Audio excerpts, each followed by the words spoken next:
You are listening to Aftersight. This recording is intended solely for individuals who are blind or have low vision. Your regularly scheduled program is unavailable at this time.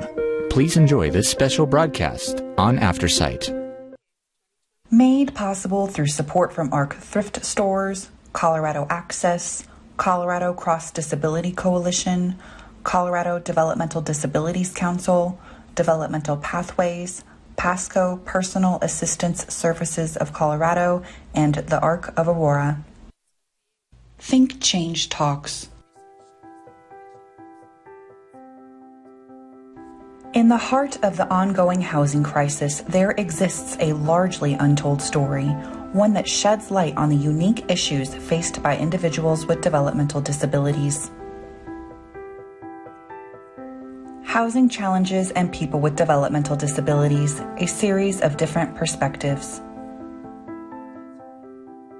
My name is Bob Rhodes. I have bipolar and autistic spectrum. I also have a developmental disorder that makes it difficult for reading and writing. I wanted to share my experience because honestly, it hasn't been great, but at the same time, there has been steps forward. I've tried looking for low-income apartments by myself. Nothing's out there. Nothing. The lowest rent is $900, and the reviews for the apartment, roaches, bed bugs, rats. There's just not enough out there, and there's just not enough support for people out there, whether it be people like me with some sort of disability, either mentally or physically, or whether it's people like veterans, just people who are trying to either pick their life back up, or people who need support in general. Hopefully, someday we can make it so housing is for everybody to a certain extent. I hope that happens. My hopes are not high with how things are right now, but I'm still hopeful. And like I said, if there was more options, if we had more either programs or just housing in general that was more affordable, it would be easier, especially for people who are desperate at that point, people who are going to be homeless because of family issues, or they lose their job and they need to downsize to survive. It shouldn't be at the point where people either live on the street, try to get a trailer and live on the street, or end up in a psych ward or something. Those are not good options. But when it comes to real big change, because it's not just Colorado, it's all this country. The whole country is just huge issues with it. So, I mean, that's what we need, is just more availability. And someone's got to make it happen. And I hope it happens in my lifetime. I doubt it. Again, I do doubt it, but I cannot help but be hopeful. I'm lucky that I have my family to a certain extent. I can live with them, but eventually they're not going to be there. So getting set up with any kind of housing assistance is what I need right now. And it's what a lot of people need.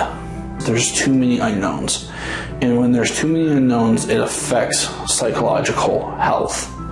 Mental health is affected on par based on your surroundings. It's on par with how you are in your environment.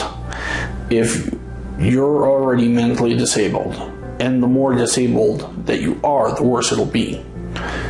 And you find out, oh, I don't have anywhere to live. It's going to make it worse. There's people who commit suicide because they're mentally disabled like I am, and they find out they're going to be homeless, and it just shatters them. They don't know what to do.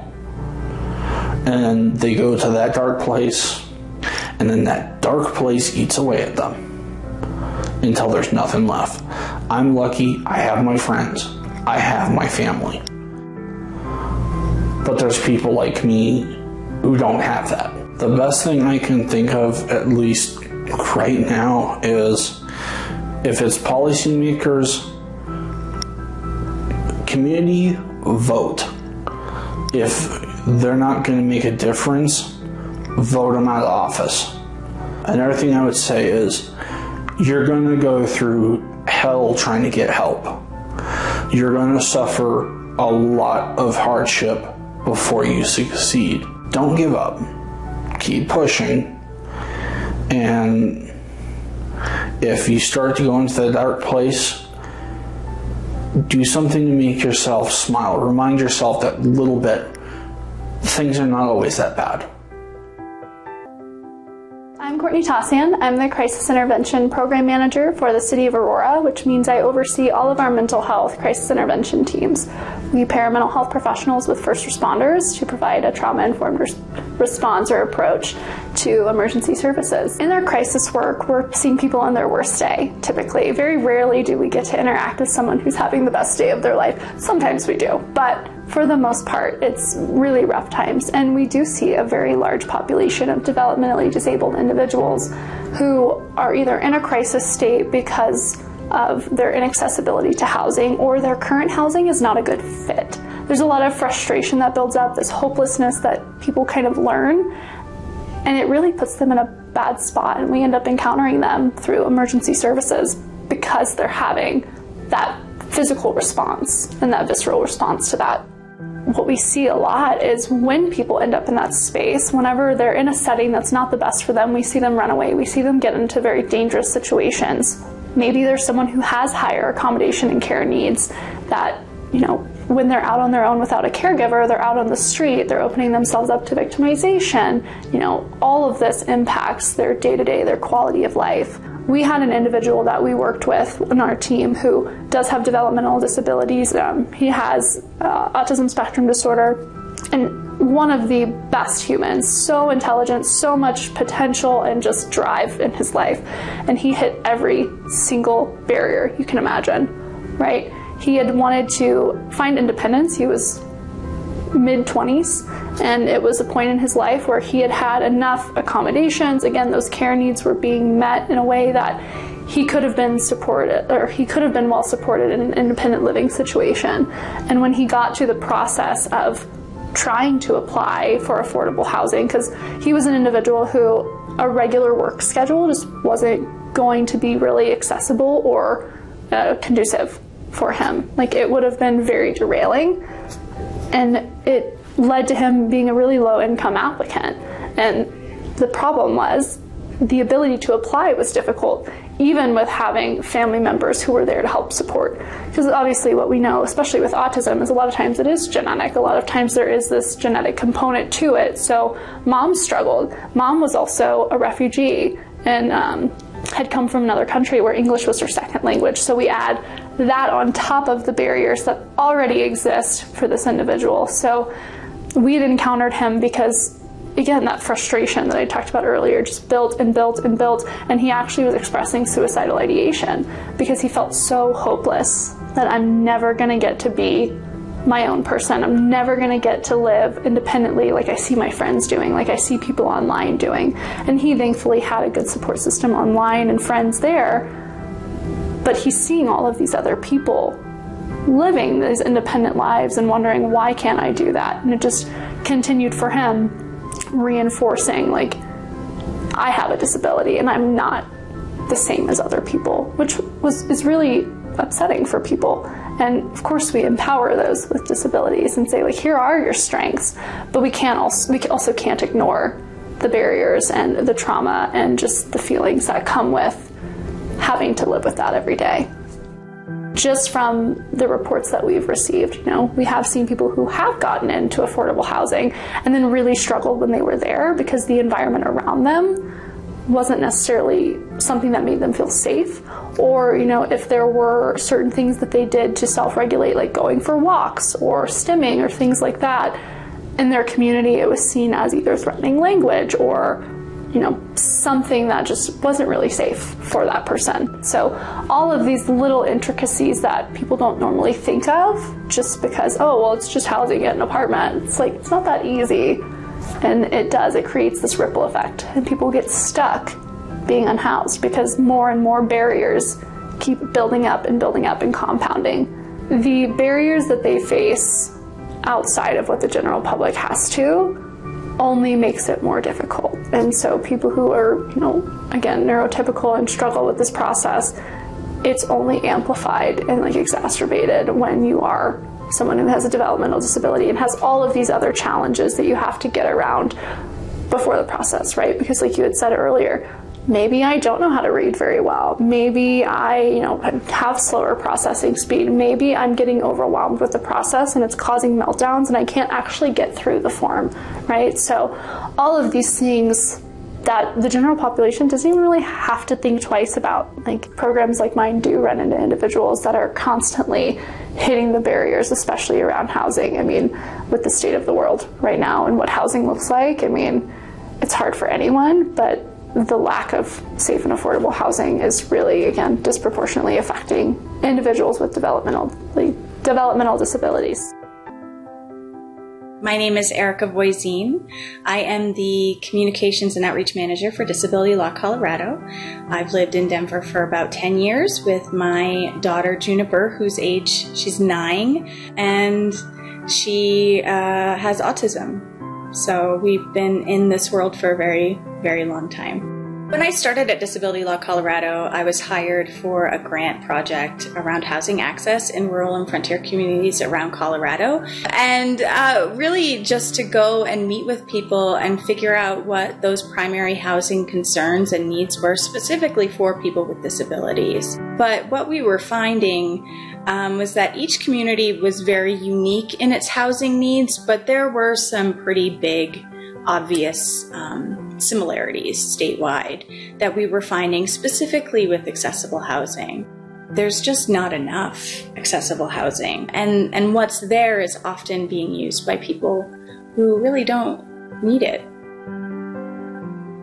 Until some laws change and until more units are built and specifically set aside for people who actually will need them and use them, you know, it's unfortunate, but there's oftentimes not a lot we can do in those situations.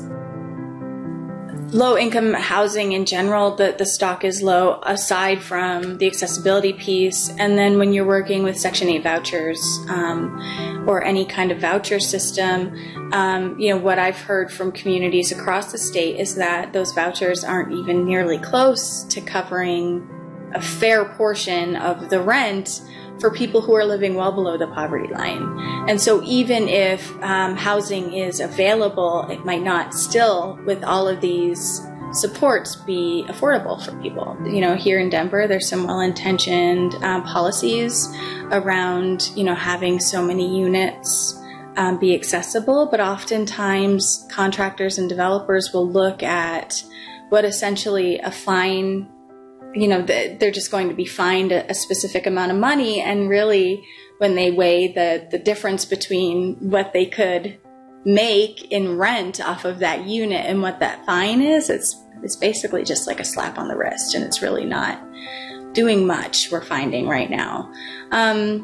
So yeah, there's a lot of work to be done for people with disabilities. I find in my work with housing and otherwise that disability is often the last thing thought about. We were approached by a state agency who was working on a homeless initiative and had already made plans and had already done all of this work for years and years, and then as an afterthought said, oh yeah, we should probably consider, you know, this perspective. But, you know, we were never asked in advance, you know, and oftentimes people with disabilities aren't offered a seat at the table. There are plenty of commissions. If people look at their local governments and municipalities, there are multimodal transportation groups. There are housing specific commissions in these, you know, local governments oftentimes either they have empty seats, or if they don't have empty seats, there's certainly not a single person there with a disability or any kind of lived experience that can inform those really big decisions and policy changes that are being made at the local level. And that's a shame. I think going in with the intention of understanding that there is not just one solution to the housing crisis, that there needs to be a multifaceted approach, and that all perspectives need to be considered. And if you are working with people with disabilities and you don't have any lived experience, then you need to make sure that you are engaging with community, because their input is invaluable. This is their lives. These are their lives. And nobody is going to be an expert on their lives but the community, right? So that would be my number one piece of advice for policymakers or advocates is, if you don't personally have any lived experience with disability, then, we need to make sure that we're offering a seat at the table. Make your voice heard, make your presence known. Unfortunately, in my experience, nobody is really offering that up freely. So I think we just have to go and take it for ourselves. Because when you make things accessible for people, it makes everything better for everyone. It really does. It helps everyone out. When, you talk about even public accommodations in towns and making, curb cuts, things like that. It brings people and communities together when everybody can enjoy equally their community. My name's Ron Hutter, and I'm a board member and an self-advocate for Arc of Aurora. I just recently moved into an apartment. I was born and raised with a disability, intellectual developmental disability. A lot of my obstacle was the fact of staying at what I would say my budget thing. Just before this apartment, I was paying $1,200 a month, and then they wanted to go up in August to $1,300 just for an 8x8 bedroom. And I was climbing upstairs without a handrail, and I was fearing for my life because without a handrail, what if I tripped down the stairs? I've moved to 3 different places because there was that house with the basement, and then from the house with the basement I went to the condo without a stair rail, and I didn't feel the condo was simply safe for me because I'd have to climb stairs without a handrail, and could be an American with Disabilities Act violation. I was down to paying $50 a month a week for food, and I was worried that I was going to even have to break that down even more to like $35 a week for food because they wanted another $100 on top of my rent, and I was also paying over $200 in utility bills. This place, the utility bills are all included in my rent. Having a fixed income is saying having less than $1,200 in order to spend for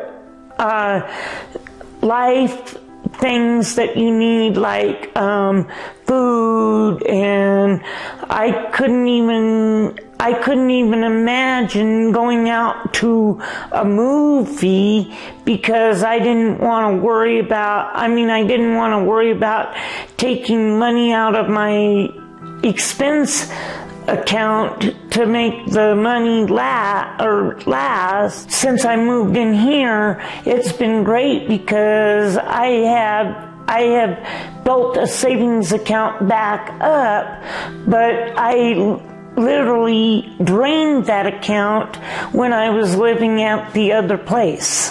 On the safe and affordable housing, just please make more low income housing affordable. Just like when I was looking for this place, when I was looking for other places, they said they were low income housing, and then they were upward of $1,700 a month. How is that affordable housing when it's over budget? I realize rent and everything's gotta go up, just like with the price of all the taxes and stuff, but it's more or less a concern when you're trying to live on, say, $15 an hour. That it's very hard to live with only $15 an hour and live your life. And you gotta do the best you can do. You just gotta do what you can to enjoy life and make it better for yourself. To learn more about convenient and contemporary educational products through ThinkChange, visit www.thinkchange.training.